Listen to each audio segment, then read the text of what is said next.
So hey guys, welcome to my YouTube channel. Guys, आज की इस वीडियो में हम बात करेंगे इंग्लिश में पास होने का ट्रिक, बिना पढ़े बिना याद किए केवल ट्रिक से। ठीक है, आपको इंग्लिश पढ़ना व लिखने नहीं आता, फिर भी आप क्वेश्चन के आंसर लिख लोगे केवल एक ट्रिक से। ठीक है, और 101% मैं पूरे गारंटी के साथ कहता हूँ कि ये ट्रिक को देखकर टीचर खुश होकर आपको पूरे के पूरे नंबर देते। ठीक है, ये पूरी गारंटी है।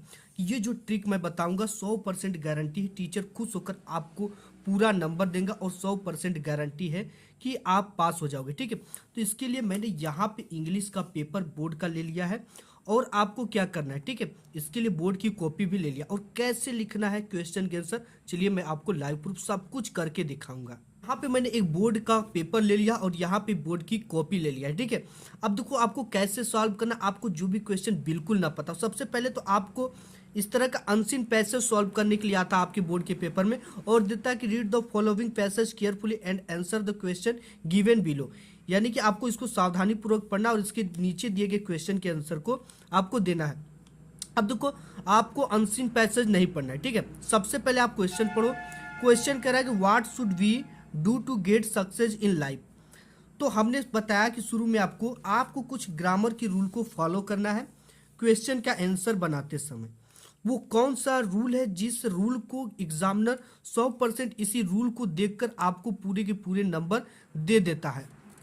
ठीक है, तो आपको कुछ ग्रामर के रूल को फॉलो करना है। जो क्वेश्चन का आंसर बनाते समय आपको ग्रामर के कुछ रूल को फॉलो करना, वो क्या है। आपको कभी भी आंसर लिखते समय क्वेश्चन वर्ड से शुरू नहीं करना है। तो आपको क्या करना है, क्वेश्चन वर्ड से शुरू नहीं करना। क्वेश्चन वर्ड कौन कौन से हो गए, जैसे वेन हो गया, वेयर हो गया, हु हो गया, व्हाट हो गया, या इस तरह के क्वेश्चन वर्ड आते हैं। तो आपको आंसर बनाते समय इनको हटाना है। वो कैसे हटाना, मैं एक ट्रिक बताऊंगा आपको। आंसर लिखते समय इन वर्ड को हटा देना। अब देखो, हटाने के बाद आपको क्या करना, आपको शुरुआत सब्जेक्ट से करनी है। जिस भी क्वेश्चन का आप आंसर लिखो उसकी शुरुआत सब्जेक्ट से करनी। अब देखो, आपको सब्जेक्ट नहीं पता कि सब्जेक्ट कैसे मिलेगा। तो देखो, सबसे पहले आप जो क्वेश्चन दिया है ना, सब्जेक्ट कैसे मिलेगा, कौन या किसको से प्रश्न पूछने पर, कौन या किसको से प्रश्न करने पर जो उत्तर मिलता है वही आपका क्या होता है, सब्जेक्ट होता है। तो इसमें हम देखें, इस बिल्कुल इजीली आप इसको समझ जाओगे। आप क्वेश्चन में आ जाइए। सबसे पहले देखो, यहाँ पे देखो क्वेश्चन दे रखा है, what should we do to get success in life. ठीक है, हमें अपने जीवन में सफलता पाने के लिए क्या करना चाहिए। तो अब आपको सब्जेक्ट कैसे मिलेगा, कौन या किसको से प्रश्न पूछने पर। किसको जीवन में सफलता कैसे मिलेगा, हमें। ठीक है, किसको से हमने पूछा, कौन जीवन में सफलता पाएगा, हमें। ठीक है, यानी ये दे रखा है कि हमें जीवन में सफलता पाने के लिए क्या करना चाहिए। तो कौन से भी, कौन है जिसे जीवन में सफलता पाने के लिए क्या करना चाहिए, हमें। तो आपको ये मिल गया। अगर आपको सब्जेक्ट ऐसे नहीं मिलता तो यहाँ पे जो भी क्वेश्चन वर्ड होगा, ठीक है, जो भी क्वेश्चन वर्ड है उसके बाद सहायक क्रिया होती है, उसके जस्ट बाद यहाँ पे सब्जेक्ट लगा होता है। तो यहाँ से आपको उठाना है वी से। ठीक है, तो यहाँ से आपको क्या मिल गया, सब्जेक्ट। देखो, do to get success in life. अब देखो, इसमें जो खोजना है ना, आपको कैसे खोजना है, यहाँ पे देख सकते हो सक्सेस इन लाइफ। ठीक है, तो आपको इसमें मेन वर्ड क्या मिल रहा है, सक्सेस। ठीक है, ये हाईलाइट चीज है, इसी को लेकर आपको इस पैसेज में खोजना है। तो यहाँ पे आपको मिल रहा है सक्सेस। ठीक है, तो आपको यहाँ से उठाना है, to try is the first step of the ladder of success. ठीक है, यहाँ से यहाँ तक आपको लिख देना है, यही चीज़ें आपकी आंसर हो जाएगी। देखो, इसको कैसे लिखना है, सबसे पहले आपको वी, ठीक है, वी दे रखा है। आपको एक चीज़ का और ध्यान देना है ग्रामर के रूल में, ये जो क्वेश्चन है ये जिस टेंस में है आपको उसी टेंस में इसका उत्तर लिखना है। ये क्वेश्चन जिस टेंस में, आपको उसी टेंस में इसका आंसर लिखना है। अगर ये प्रेजेंट में तो प्रेजेंट में, पास्ट में है तो पास्ट में इसका आंसर लिखा जाता है। ठीक है, ये ग्रामर का रूल होता है और टीचर आपकी बोर्ड एग्जाम में यही देखता है और इसी से नंबर दे देता है। ये देखिएगा कि बच्चे ने ग्रामर का फुल प्रयोग किया। तो यहाँ पे बी आपको सब्जेक्ट मिल गया और शुड इसमें हेल्पिंग वर्ब भी इसी को लगा देना होता है। तो यहाँ पे हो गया, B should try the first step of the ladder success. ठीक है, यहाँ से आप समझ गए, to try is the first step of the ladder of success. हमें बी क्या है, बी हमें सब्जेक्ट था, हमने बी को क्या कर दिया, यहाँ पे लगाया। ठीक है, वी और शुड, फिर इसके बाद यहाँ से उठाए हमने, कहाँ से, to try is the first step of the ladder of success. तो ये आपका क्या बन गया, पैसेज। लेकिन यहाँ पे हमने ग्रामर के रूल का फुल प्रयोग किया है। इसी तरह से आपको नेक्स्ट आ जाता है, जैसे यहाँ पे है, देखो इसमें क्या अंतर है, what type of life did the great man of the world lead. तो यहाँ पे आपको क्या ध्यान देना है, जिस भी वाक्य में, ठीक है, डिड आता है, जिस भी क्वेश्चन में डिड आता है तो आपको ये ध्यान देना है उसका आंसर लिखते समय डिड को हटाकर जो क्रिया होती है उसका सेकेंड फॉर्म लिखा जाता है। ठीक है, did the great man of the world lead, ये इसमें क्रिया है। लीड क्या है, क्रिया है। लीड का सेकेंड फॉर्म लेड होता है। और आपको अगर सेकेंड फॉर्म नहीं पता है तो अक्सर वर्ब में क्या होता है, अक्सर जो वर्ब होता है, वर्ब में आपका डी या ईडी लगाने से वर्ब का सेकेंड फॉर्म बन जाता है। डी या ईडी लगाने से वर्ब का सेकेंड फॉर्म बन जाता है। तो यहाँ पे आपको इसमें मेन वर्ड क्या है, great man of the world lead. तो इसमें ग्रेट मैन मेन वर्ड है, तो इसी से हमें क्या करना है, आंसर खोजना है। All the great man of the world lead very diligent. तो यहाँ पे आपको सब्जेक्ट क्या है, द ग्रेट मैन, ठीक है, ऑफ द वर्ल्ड लीड। तो यहाँ से दिया ही है the great man of the world lead very diligent lifes. तो यहाँ पे सिंपली आप यहाँ से लिख सकते हो कि the great man of the world lead very diligent lifes. तो सिंपली यहाँ पे हमने क्या किया, द ग्रेट मैन हमें क्या मिल गया, सब्जेक्ट मिल गया। ठीक है, द ग्रेट मैन यानी हमने बताया कि जो हेल्पिंग वर्ब होता है इसके जस्ट बाद क्या होता है, subject. The great man of the world, तो यहाँ पे सेकेंड फॉर्म इसका दे ही दिया है। ठीक है, of the world lead very diligent lifes, ये चीज़ें हमने लिख दिया। अब देखो इसको कैसे आंसर लिखना है। इसके बाद आपको write a letter to your father demanding money to purchase your books. अब देखो इसका क्वेश्चन का आंसर कैसे लिखना आपको बिल्कुल नहीं पता है, इसके लिए भी आपको कुछ भी नहीं करना। यहाँ पे आंसर टू क्वेश्चन नंबर जितने नंबर का लिख रहे हो उसको डाल देना। ठीक है, यहाँ पे एक है तो एक, दो है तो दो, इस तरह से आपको राइट कर देना है। और देखो यहाँ पे write a letter to your father demanding money to purchase your book. अब सिंपली आपको कुछ भी नहीं करना है लेटर लिखने के लिए, आपको कुछ भी नहीं, 1% आपको पढ़ाई नहीं करना है इसमें। देखो सबसे पहले आपको क्या करना है, आपको एक एड्रेस लिखना होता है जो कि इस साइड में लिखा जाता है। ठीक है, तो देखो एड्रेस लिखोगे आप, तो आपको अगर एड्रेस नहीं पता है तो आप जहाँ रहते हो उसकी एड्रेस आपको पता होगा। तो उसका आपको क्या लिखना है, गांधीनगर आगरा यूपी। इसके बाद आप जिस डेट को ये लिख रहे हो, ठीक है, 7 मार्च 2023, 24, 25 जिस तारीख को आप लिख रहे हो वो तारीख यहाँ पे डाल देनी है। डालने के बाद इसके बाद आपको क्या करना है, सब्जेक्ट लिखना होता है, सबसे इंपॉर्टेंट चीज़ है। अब आपको सब्जेक्ट कहाँ से मिलेगा, ठीक है, तो यहाँ जो सब्जेक्ट है डिमांडिंग मनी, यानी कि इसमें किस विषय पर बात की जा रही है, डिमांडिंग मनी, पैसे मांगने के विषय में। तो यहाँ पे क्या करना है, सब्जेक्ट डालना है ब्लैक पेन से और यहाँ पे डिमांडिंग मनी लिख देना है। ठीक है, इसके बाद किसको बोल रहा है लिखने के लिए, यहाँ पे योर फादर। ठीक है, तो यहाँ पे जब भी योर आता है तो आप यहाँ पे माई लगा दोगे, योर को हटाकर क्या लगा दोगे, माई लगा दोगे। ठीक है, तो यहाँ पे माई डियर फादर, फादर को बोल रहे हो तो अच्छे से बोलेंगे हम क्योंकि पैसा लेना हमें, तो माई डियर फादर। अब यहाँ पे क्या लिखना है, एक चीज़ आपको थोड़ी सी याद करना है, विथ मोस्ट रिस्पेक्टफुली। ठीक है, यहाँ पे या ये भी लिख सकते हो या आई बेग टू से, मैं आपसे कहना चाहता हूँ, या विथ मोस्ट रिस्पेक्टफुली, मैं आपको विनम्र पूर्वक कहना चाहता हूँ।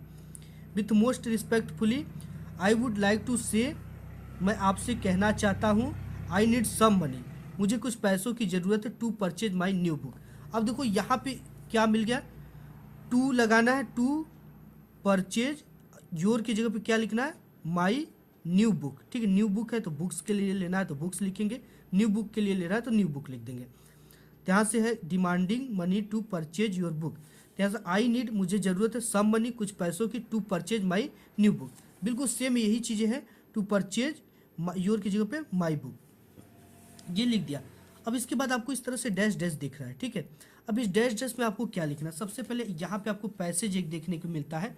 आपको इसी पैसेज में से देखो क्या करना है, आपको जब भी उठाना है तो कहीं ना कहीं कामा से, जैसे यहाँ पे फुल स्टॉप लगा है तो फुल स्टॉप से आपको उठाकर और एक फुल स्टॉप तक या एक कामे तक लिखना है। जैसे यहाँ पे फुल स्टॉप लगा है और यहाँ पे एक लगा है। ठीक है, इस चीज़ को आपको उठाकर इस डैश डैश वाले में भर देना है। सिंपली भरने के बाद आपको क्या करना है, यहाँ पे therefore I request you to, इसलिए मैं आपसे अनुरोध करती हूँ, इतना लिखना है। I therefore I request you to, इसलिए मैं आपसे अनुरोध करता हूँ। फिर इसके बाद योर ओबेडियंटली, ठीक है, एक्स वाई जेड, या your loves X Y Z, यहाँ पे अपना नाम नहीं लिखना होता, सिंपली आप इस तरह से लिख लिए तो आपका बोर्ड एग्जाम में 101% आपको मार्क्स मिल जाएंगे। ठीक है, अब देखो इसके बाद 4 नंबर यहाँ से आपके क्लियर हो गए। नेक्स्ट टॉपिक देखते हैं। नेक्स्ट आपको आता है कि right an article on the importance of talking regular exercise in about 60 to 80 words. तो ये चीज़ें आती है। ठीक है, तो सबसे पहले आपको तो एक चीज़ें मिल जाती है कि ये है रेगुलर एक्सरसाइज पे, ठीक है। तो आपको इस तरह से सेक्शन बी डाल देना है और राइटिंग इस तरह से ऊपर डाल देना। इसके बाद यहाँ पे आंसर टू क्वेश्चन नंबर 2 है तो 2, 3 है तो 3, इस चीज़ को लिख देना। और यहाँ पे देखो एक हेडिंग डालना जाता है, the pollution problem in India. जैसे यहाँ पे दे रखा है क्या, रेगुलर एक्सरसाइज, ठीक है। तो आपको यहाँ से एक हेडिंग मिल जाएगा क्या डालने के लिए, रेगुलर एक्सरसाइज। ये चीज़ को आपने डाल दिया, रेगुलर एक्सरसाइज। इसके बाद है इंट्रोडक्शन, ठीक है। इंट्रोडक्शन यहाँ पे हेडिंग डालना है, इंट्रोडक्शन। अब देखो यहाँ से इंट्रोडक्शन आप हेडिंग डालिए, ठीक है।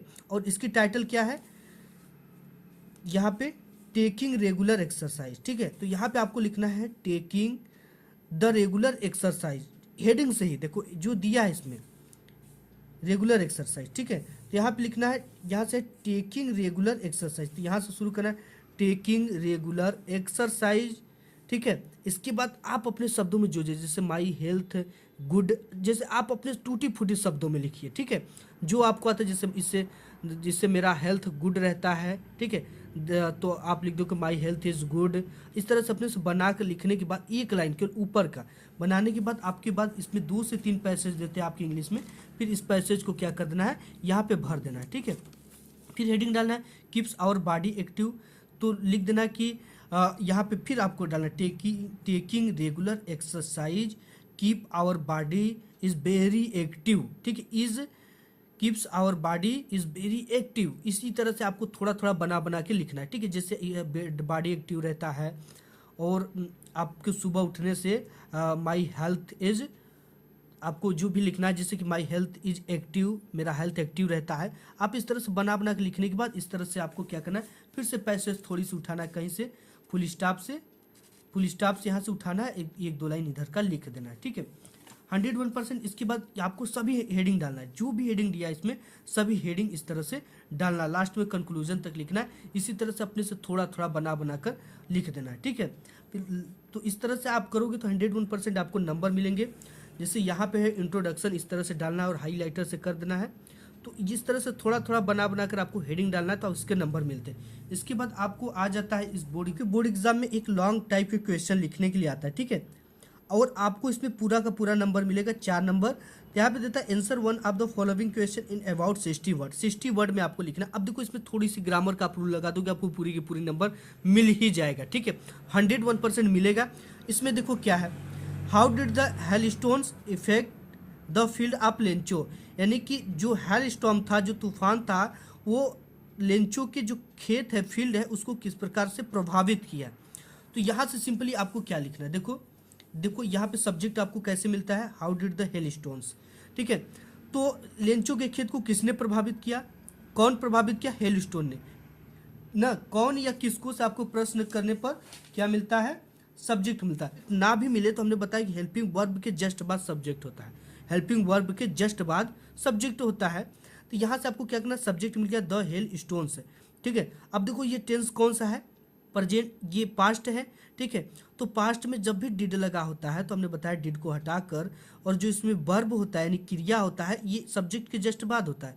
इसमें क्या लगा देना है, सेकेंड फॉर्म इसका लगाना। और सेकेंड फॉर्म कैसे बनता है, हमने बताया कि अधिकतर वर्ब में जो वर्ब होता है उसमें डी, ठीक है, डी या ईडी लगाने से वर्ब का सेकेंड फॉर्म बन जाता है। ये चीज़ें हो गई। तो इसमें हमें क्या करना, सेकेंड फॉर्म लगाना, the hail stones affected the field of Lencho. तो यहाँ पे लिखना है the hell stone affected the field of Lencho. और एक चीज़ आपको तैयार कर लेना, बिकाज की मीनिंग, ठीक है।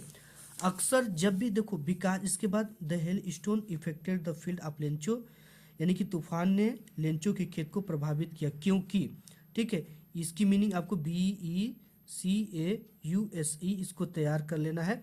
ये चीज़ें हर समय इसके बाद लिख देना है, ठीक है। बिकाज लिख सकते हो या आप सो दैट लिख सकते हो, ठीक है। इसके बाद भी आप दैट केवल भी लिख सकते हो, ठीक है। दैट भी लिखकर आप इस तरह से बनाना है, ये चीज़ों का यूज कर आपको इसके बाद आंसर लिखना है। बिकाज यहाँ पे हो गया। अब इसके बाद हमने बताया कि इसमें देखो फिर एक पैसेज दिया है, ठीक है। एक पैसेज यहाँ पे दे रखा, आप इसी में से क्या करना है, यहाँ से फुल स्टॉप है, यहाँ a man who take away another man's freedom is the prisoner of hair, यहाँ से उठाकर यहाँ से इस काम तक लिख देना। सिंपली आपको यहाँ पे 60 वर्ड लगने तक भर देना है, कम से कम 5 लाइन 6 लाइन। तो यहाँ से अगर आप इस रूल को ग्रामर के फॉलो कर देते हो तो आपको नंबर मिल जाएगा। इसी तरह से यहाँ पे सेकंड क्वेश्चन दिया, व्हाई डिड द अनी फ्रैंक मेंटेन्ड ए डायरी, यानी अनी फ्रैंक जो थी अपने पास डायरी क्यों रखा करती थी। तो यहाँ पे सबसे पहले आपको हमने बताया कि ये क्या है, ये हेल्पिंग वर्ब है, इसके बाद हमें सब्जेक्ट मिल जाता है, ठीक है, कहीं से कुछ नहीं खोजना है। एनी फ्रैंक मेंटेन्ड, अब देखो यहाँ पे डिड हटाना और यहाँ पे सेकंड फॉर्म लगाना है, तो यहाँ ईडी लगा देंगे, ठीक है। Maintained a diary because, because रखा करती थी क्योंकि, इसके बाद आपको अगर आता तो लिखिए, इसके बाद पैसेज तो ये है, पैसेज उठाकर सिंपली भर देना है, ठीक है। इसके बाद जो नेक्स्ट टॉपिक आता है आपके, इसके बाद यहाँ पे आपके बोर्ड एग्जाम में आता है शॉर्ट आंसर लिखने के लिए, ठीक है। जैसे यहाँ पे what was the only way to save tricky, यानी कि जो ट्रिकी थी उसके बचने का केवल एक ही रास्ता था, वो कौन सा था, ठीक है। तो यहाँ पे आपको देखना है कि इसमें हमने बताया कि सब्जेक्ट सबसे पहले खोजना है, हेल्पिंग वर्ब के बाद सब्जेक्ट आपको मिल ही जाता है। The only way to save tricky, इतना ही आपका पूरा subject, the only way to save tricky, इस चीज़ को लिखना, the only way to save tricky. अब इसमें जो भी हेल्पिंग वर्ब लिखा है, यानी जिस टेस्ट पे जैसे वाज लगा है वाज लगा देना, सब्जेक्ट के जस्ट बाद आपको क्या लगाना है, हेल्पिंग वर्ब, ठीक है। The only way to save tricky was, इसके बाद दैट, ठीक है, दैट की इसके बाद आपको क्या करना, पैसेज दिया है, पैसेज पूरा यहाँ से डैश डैश पे क्या करना है, भर देना है सिंपली। इसी तरह से और भी क्वेश्चन है, जैसे यहाँ पे है ये, ठीक है, इस तरह से और भी क्वेश्चन यहाँ पे स्टार्ट आ जाते हैं। जैसे यहाँ पे what kind thief Hari Singh was, ठीक है, तो यहाँ पे हरि सिंह से आपको उठा लेना, हरि सिंह वाज, इसके बाद इस यहाँ पे डैश डैश करके पैसेज भर देना, बिकाज उकाज लगाकर। तो इस तरह से आपको भर देना और नंबर 100 पर। बोर्ड एग्जाम में आपका आता है right the central idea of one of the following poems, ठीक है। यहाँ पे कुछ पोएम्स दे देते हैं, इनके आपको सेंट्रल आइडिया लिखना होता है। आपको बिल्कुल भी सेंट्रल आइडिया याद नहीं है, ठीक है, तो आपको सबसे पहले सेंट्रल आइडिया में जो हेडिंग दिया उसको लिखना होता है। जैसे यहाँ पे क्वेश्चन, ठीक है, यहाँ पे आंसर टू क्वेश्चन नंबर आपको डाल देना है, ये जितना भी है। इसके बाद आपको यहाँ से हेडिंग डालना,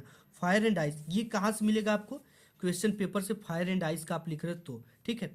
तो फायर एंड आइस आपको क्या करना है, सबसे पहले जो भी सेंट्रल आइडिया लिख रहे हो उसकी एक हेडिंग ऊपर डाल देनी।